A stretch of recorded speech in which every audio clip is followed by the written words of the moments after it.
12 ଯାଏଁ ଥରିବ ଓଡ଼ିଶା, ୱେବ୍ ପାଇଁ yellow warning. ପ୍ରବଳ ଶୀତରେ ଥରୁଛି ସାରା ଓଡ଼ିଶା। ଆହୁରି 2 ଦିନ ପର୍ଯ୍ୟନ୍ତ ଶୀତଲହରୀ ବା କୋଲ୍ଡ ୱେଭ୍ ଜାରି ରହିବ। ଉତ୍ତର ପଶ୍ଚିମ ଦିଗରୁ ପ୍ରବାହିତ ହେଉଥିବା ଥଣ୍ଡା ଶୁଷ୍କ ବାୟୁ ପ୍ରଭାବରେ 12 ତାରିଖ ଯାଏଁ ଶୀତଲହରୀ ଜାରି ରହିବ। ଏନେଇ ଆସନ୍ତା 48 ଘଣ୍ଟା ପର୍ଯ୍ୟନ୍ତ 7 ଜିଲ୍ଲା ଝାରସୁଗୁଡ଼ା, ଅନୁଗୁଳ, ସୁନ୍ଦରଗଡ଼, ସୋନପୁର, କଳାହାଣ୍ଡି, କନ୍ଧମାଳ ଏବଂ କୋରାପୁଟକୁ ୟେଲୋ ୱାର୍ଣ୍ଣିଂ ଜାରି କରାଯାଇଛି। ରାଜ୍ୟରେ ବର୍ତ୍ତମାନ କୌଣସି ପାଣିପାଗ ନିୟାମକ ସକ୍ରିୟ ନଥିବା ବେଳେ ଆସନ୍ତା 7 ଦିନ ଯାଏଁ ପାଗ ଶୁଖିଲା ରହିବ ବୋଲି ଆଞ୍ଚଳିକ ପାଣିପାଗ ବିଜ୍ଞାନ କେନ୍ଦ୍ର ପକ୍ଷରୁ ପୂର୍ବାନୁମାନ କରାଯାଇଛି। ପାଣିପାଗ କେନ୍ଦ୍ର ନିର୍ଦ୍ଦେଶିକା ମନୋରମା ମହାନ୍ତି କହିଛନ୍ତି, କୋଲ୍ଡ ୱେଭ୍ ସହ ଘନ କୁହୁଡ଼ିର ପ୍ରଭାବ ଦେଖିବାକୁ ମିଳିବ। ଆସନ୍ତା 24 ଘଣ୍ଟା ପାଇଁ ସୁନ୍ଦରଗଡ଼, କନ୍ଧମାଳ ଏବଂ ଝାରସୁଗୁଡ଼ାରେ ଘନ କୁହୁଡ଼ି ଦୃଶ୍ୟମାନ ହେବା ନେଇ ୟେଲୋ ୱାର୍ଣ୍ଣିଂ ଜାରି କରାଯାଇଛି। ଅନ୍ୟ ପକ୍ଷରେ ଗତ 24 ଘଣ୍ଟାରେ 10ଟି ସହରରେ ସର୍ବନିମ୍ନ ତାପମାତ୍ରା 10 ଡିଗ୍ରୀ ତଳେ ରହିଛି।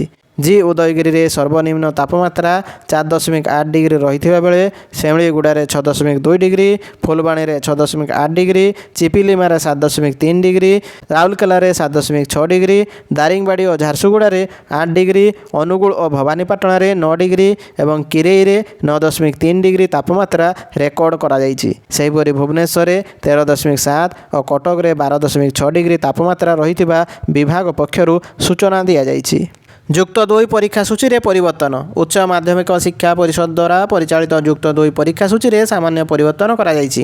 ମାର୍ଚ୍ଚ 11 ତାରିଖରେ ହେବାକୁ ଥିବା ପରୀକ୍ଷା ଓଡ଼ିଆ ଭାଷା ବ୍ୟତୀତ ଅନ୍ୟ ସମସ୍ତ ମାତୃଭାଷା ମାର୍ଚ୍ଚ 23 ତାରିଖକୁ ଘୁଞ୍ଚିଛି। ଅନୁରୂପ ଭାବେ ମାର୍ଚ୍ଚ 21ରେ ହେବାକୁ ଥିବା କଳା ବିଭାଗର ଲଜିକ୍, ବାଣିଜ୍ୟ ବିଭାଗର ଆକାଉଣ୍ଟାନ୍ସି ଏବଂ ଧନ୍ଦାମୂଳକ ବିଭାଗର ବିଭିନ୍ନ ବିଷୟ ପରୀକ୍ଷା 25 ତାରିଖରେ ଅନୁଷ୍ଠିତ ହେବ।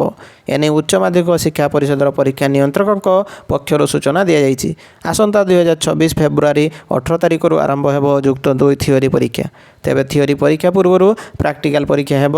ପ୍ରାକ୍ଟିକାଲ ପରୀକ୍ଷା 2026 ଜାନୁଆରୀ 2ରୁ ଆରମ୍ଭ ହୋଇ 15 ତାରିଖ ଯାଏଁ ଚାଲିବ। ଡିସେମ୍ବର 18 ତାରିଖରୁ ମିଳିବ ଆଡମିଟ୍ କାର୍ଡ଼। ଚଳିତ ବର୍ଷ ରାଜ୍ୟର 4,07,037 ଜଣ ଛାତ୍ରଛାତ୍ରୀ ଯୁକ୍ତ 2 ପରୀକ୍ଷା ଦେବେ। ମୋଟ 1350ଟି କେନ୍ଦ୍ରରେ ପରୀକ୍ଷା ହେବ। ପ୍ରଥମ ଥର ପାଇଁ ପ୍ରାକ୍ଟିକାଲ ପରୀକ୍ଷାରେ ୱେବକାଷ୍ଟ ଏବଂ ଲାଇଭ୍ ଷ୍ଟ୍ରିମିଂ ହେବ। ପ୍ରଶ୍ନପତ୍ର ଲିକ୍ ରୋକିବା ଏବଂ ପରୀକ୍ଷା ବ୍ୟବସ୍ଥାରେ ସ୍ୱଚ୍ଛତା ଆଣିବା ପାଇଁ ଚଳିତ ଥର ସ୍ୱତନ୍ତ୍ର ବ୍ୟବସ୍ଥା କରାଯାଇଛି। 210ଟି ହବ୍ ଏଆଇ କ୍ୟାମେରା ନଜରରେ ରହିବ। ପ୍ରଶ୍ନପତ୍ର ପ୍ରିଣ୍ଟିଂ ଷ୍ଟେସନରୁ ସିଧା ହବ୍କୁ ଆସିବ। ହବ୍ରେ ପ୍ରଶ୍ନପତ୍ର ଖୋଲା ହେବା ସମୟରେ ସିସିଟିଭିରେ ରେକର୍ଡିଂ କରାଯିବ। ସେଠାରୁ ଛାତ୍ରଛାତ୍ରୀଙ୍କ ପାଖକୁ ସିଧାସଳଖ ପ୍ରଶ୍ନପତ୍ର ଯିବ ବୋଲି ବୋର୍ଡ ପକ୍ଷରୁ କୁହାଯାଇଛି। ପରବର୍ତ୍ତୀ ଖବର, ଶ୍ରୀମନ୍ଦିରରେ ଦିବ୍ୟାଙ୍ଗ ପାଇଁ ହେବ ସ୍ୱତନ୍ତ୍ର ଦର୍ଶନ ବ୍ୟବସ୍ଥା। ମୁଖ୍ୟ ପ୍ରଶାସକ ଅଧ୍ୟକ୍ଷତାରେ ହୋଇଛି ଆଲୋଚନା। ପୁରୀ ଶ୍ରୀମନ୍ଦିରରେ ଦିବ୍ୟାଙ୍ଗ ପାଇଁ ହେବ ସ୍ୱତନ୍ତ୍ର ଦର୍ଶନ ବ୍ୟବସ୍ଥା। ଏଥିପାଇଁ ଶ୍ରୀମନ୍ଦିର ମୁଖ୍ୟ ପ୍ରଶାସକ ଡକ୍ଟର ଅରବିନ୍ଦ ପାଢ଼ୀଙ୍କ ଅଧ୍ୟକ୍ଷତାରେ ଅନୁଷ୍ଠିତ ବୈଠକରେ ପ୍ରାରମ୍ଭିକ ଆଲୋଚନା ହୋଇଛି। ଏଥିରେ ଶ୍ରୀମନ୍ଦିର ପରିଚାଳନା କମିଟି ସେବକ ସଦସ୍ୟଙ୍କ ସମେତ ବରିଷ୍ଠ ସେବକ ମଧ୍ୟ ନିମନ୍ତ୍ରିତ ସଦସ୍ୟ ଭାବରେ ଯୋଗ ଦେଇଥିଲେ। ଦିବ୍ୟାଙ୍ଗଙ୍କ ସୁବିଧା ପାଇଁ ପ୍ରସ୍ତାବିତ ମାର୍ଗଦର୍ଶିକା ଆଗାମୀ ଶ୍ରୀମନ୍ଦିର ଛତିଶା ନିଯୋଗ ବୈଠକରେ ଉପସ୍ଥାପନ କରାଯିବ ବୋଲି ମତ ପ୍ରକାଶ ପାଇଥିଲା। ପରିଚାଳନା କମିଟି ଅନୁମୋଦନ କ୍ରମେ ପ୍ରସ୍ତାବିତ ମାର୍ଗଦର୍ଶିକାକୁ କାର୍ଯ୍ୟକାରୀ କରାଯିବ ବୋଲି ଶ୍ରୀମନ୍ଦିର ମୁଖ୍ୟ ପ୍ରଶାସନ ଡକ୍ଟର ଅରବିନ୍ଦ ପାଢ଼ୀ ସୂଚନା ଦେଇଛନ୍ତି। ପରବର୍ତ୍ତୀ ଖବର, ମହାନଦୀ ଜଳ ବିବାଦ ପାଇଁ ଗଠନ ହେଲା ଉଚ୍ଚସ୍ତରୀୟ କମିଟି। ମହାନଦୀ ଜଳ ବିବାଦ ପାଇଁ ଗଠନ ହେଲା ଉଚ୍ଚସ୍ତରୀୟ କମିଟି। ଉପମୁଖ୍ୟମନ୍ତ୍ରୀ କେଭି ସିଂହଦେଓଙ୍କ ଅଧ୍ୟକ୍ଷତାରେ ଉଚ୍ଚସ୍ତରୀୟ କମିଟି ଗଠନ କରାଯାଇଛି। ଏହା ସହିତ 7 ଜଣ ସଦସ୍ୟ ଏହି କମିଟିରେ ସାମିଲ କରାଯାଇଛି। ଓଡ଼ିଶା ଛତିଶଗଡ଼ ମଧ୍ୟରେ ଦୀର୍ଘ ସମୟ ଧରି ମହାନଦୀ ଜଳ ବିବାଦ ଲାଗି ରହିଛି, ଯାହାକୁ ନେଇ ଅନେକ ସମୟରେ ଉଭୟ ରାଜ୍ୟର ନେତା ଓ ବରିଷ୍ଠ ଅଧିକାରୀଙ୍କ ମଧ୍ୟରେ ବୈଠକ ବସିଥାଏ। ଏହା ସହିତ କିଛି ସମାଧାନର ରାସ୍ତା ମଧ୍ୟ ବାହାରିଥିଲା, ଯାହାକୁ ନେଇ ଅନେକ ସମୟରେ ଉଭୟ ରାଜ୍ୟର ନେତା ଓ ବରିଷ୍ଠ ଅଧିକାରୀଙ୍କ ମଧ୍ୟରେ ବୈଠକ ବସିଥିଲା। ଏହା ସହିତ କିଛି ସମାଧାନର ରାସ୍ତା ମଧ୍ୟ ବାହାରିଥିଲା, ତଥାପି ବିବାଦର ହୋଇପାରୁନି ସମାଧାନ। ସୂଚନା ମୁତାବକ 2016ରେ ମହାନଦୀକୁ ନେଇ ମୁଣ୍ଡ ଟେକିଥିଲା ଛତିଶଗଡ଼ ଓଡ଼ିଶା ଜଳ ବିବାଦ। ମହାନଦୀର ଉପରମୁଣ୍ଡରେ ଛତିଶଗଡ଼ରୁ ମହାନଦୀରେ ପାଣି ଛାଡ଼ିବାକୁ ନେଇ ସେ ସମୟରେ ସାରା ଦେଶରେ ଚର୍ଚ୍ଚାର ବିଷୟ ପାଲଟିଥିଲା। ସେ ସମୟରେ ଛତିଶଗଡ଼ରେ ଥିଲା ବିଜେପିର ରମଣ ସିଂ ସରକାର, ଆଉ ଓଡ଼ିଶାରେ ନବୀନ ପଟ୍ଟନାୟକଙ୍କ ବିଜେଡ଼ି ସରକାର। ଏବେ ଉଭୟ ଛତିଶଗଡ଼ ଏବଂ ଓଡ଼ିଶାରେ ବିଜେପି ସରକାର ଆସିବା ପରେ ରାଜ୍ୟବାସୀଙ୍କ ଜଳ ବିବାଦ ସମାଧାନର ଆଶା ବଢ଼ିଯାଇଛି।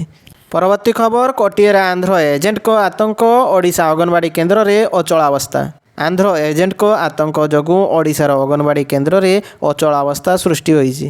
ଭୟଭୀତ ଗ୍ରାମବାସୀ ନିଜ ପିଲାଙ୍କୁ ପ୍ରାକ୍ ଶିକ୍ଷା ଲାଗି ଛାଡ଼ୁନାହାନ୍ତି। ଗର୍ଭବତୀ ଓ ପ୍ରସୂତି ମଧ୍ୟ ଯାଉନାହାନ୍ତି। 5 ମାସ ହେଲା ଏଭଳି ପରିସ୍ଥିତି ଲାଗି ରହିଛି। ଅଥଚ ପଟାଙ୍ଗୀ ବ୍ଲକ ପ୍ରଶାସନ ଓ ସମନ୍ୱିତ ଶିଶୁ ବିକାଶ ICDS ବିଭାଗ ଅସହାୟ ଭଳି ଆଚରଣ କରୁଛି। କଟିଆରେ ମନମାନି ଚାଲିଛି ଆନ୍ଧ୍ର ଏଜେଣ୍ଟଙ୍କର। କେତେବେଳେ ଓଡ଼ିଶା ସରକାରଙ୍କ ବିରୋଧରେ ଖୋଲାଖୋଲି କହୁଛନ୍ତି ତ ଆଉ କେତେବେଳେ ଆନ୍ଧ୍ର ସରକାରଙ୍କ ଗୁଣଗାନ କରୁଛନ୍ତି। କଟିଆବାସୀଙ୍କୁ ଆନ୍ଧ୍ର ପ୍ରତି ଢଳିବା ଲାଗି ପ୍ରଭାବିତ କରୁଛନ୍ତି। ଓଡ଼ିଶାର ଯୋଜନା ଯେମିତି ଲାଗୁ ନ ହୁଏ ସେଥିପାଇଁ ଏହି ଏଜେଣ୍ଟମାନେ ପୁରା ଜୋର ଲଗାଉଛନ୍ତି। ସରକାରୀ ଫଳକ ଭାଙ୍ଗିବାକୁ ମଧ୍ୟ ପଛାଉନାହାନ୍ତି।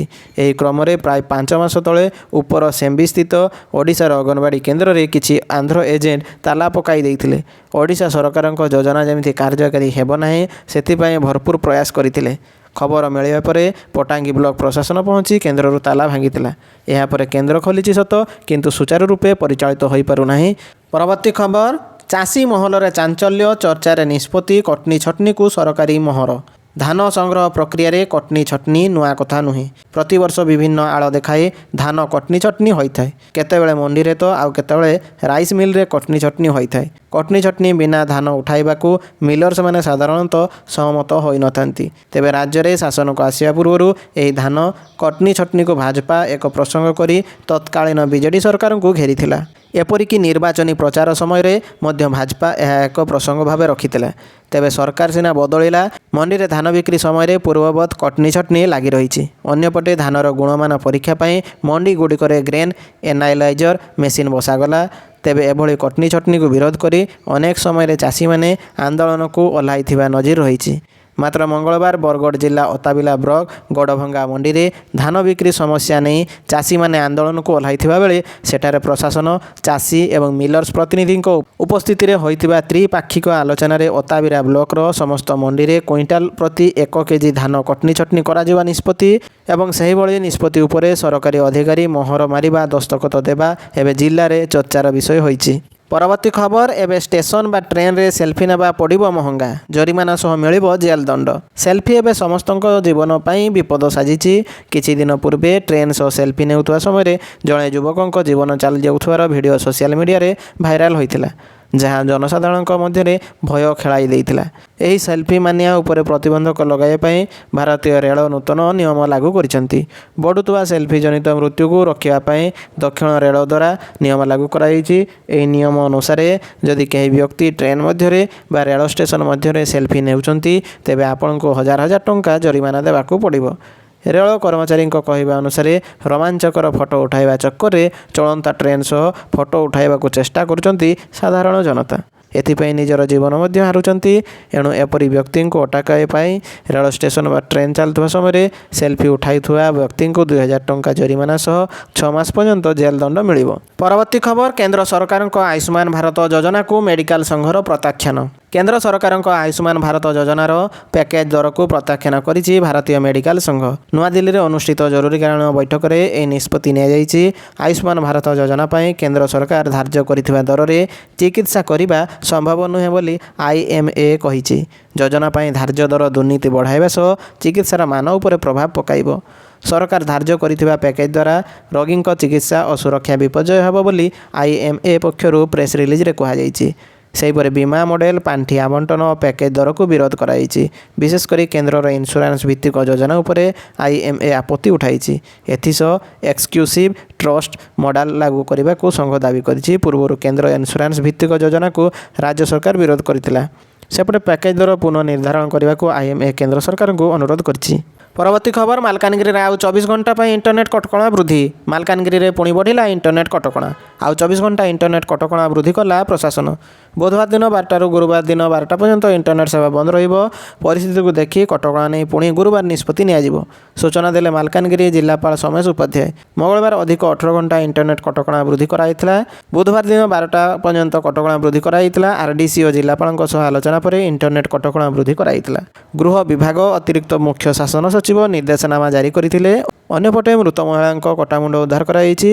ପଟେରୁ ନଦୀର ନାମକଣ୍ଡା ଡଙ୍ଗା ଘାଟରୁ ମିଳିଛି ମହିଳାଙ୍କ କଟାମୁଣ୍ଡ। ଘଟଣାସ୍ଥଳରେ କାଲିମେଳା ପୋଲିସ ପହଞ୍ଚି ତଦନ୍ତ ଆରମ୍ଭ କରିଛି। ଏନେଇ ମାଲକାନଗିରି SP ସୂଚନା ଦେଇଛନ୍ତି।